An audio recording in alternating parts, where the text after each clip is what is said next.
আপনি যদি একজন এমবিবিএস ডক্টর হয়ে থাকেন, কানাডা ইমিগ্রেশন, লাইসেন্সিং এক্সাম অথবা স্টাডির জন্য অথবা ওয়ার্ক ভিসার পারপাসে এমসিসি বা মেডিকেল কাউন্সিল অফ কানাডা থেকে ইসিএ করাতে চান, তবে কুইক দুইটা সিনারিও বলবো।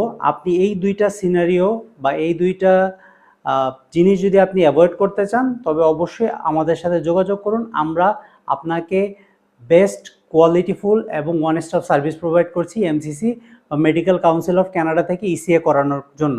সিনারিও নাম্বার 1, কিছুদিন আগে আমরা একজন ভদ্রলোকের ইসি অ্যাপ্লিকেশন পেয়েছি। তিনি অলরেডি ইসি অ্যাপ্লিকেশন করেছেন অন্য একটা এজেন্সির মাধ্যমে।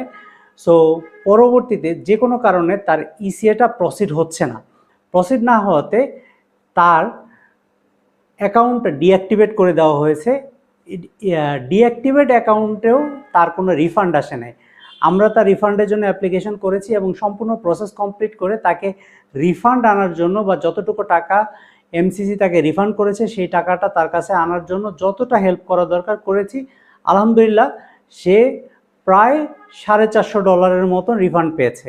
Scenario number 1। সিনারিও নাম্বার 2, একজন ক্যান্ডিডেট হাজব্যান্ড ওয়াইফ দুইজন একই মেডিকেল কলেজ থেকে পাশ করেছে, কিন্তু সোর্স ভেরিফিকেশনের সময় দেখা যাচ্ছে যে মেডিকেল কলেজ তার কোনো মেইলে রিপ্লাই পাচ্ছে না। দ্যাট মিনস মেডিকেল কলেজে যে ইমেলটা পাঠানো হচ্ছে সেই ইমেলটা মেডিকেল কলেজ পাচ্ছে না। বাট বারবার এই প্রবলেমটা হওয়ার অনেকবারই মেডিকেল কলেজে সেই রিপ্লাইটা পাঠানো হয়েছে, কিন্তু মেডিকেল কলেজ কোনোভাবেই রিপ্লাইটা পাচ্ছে না।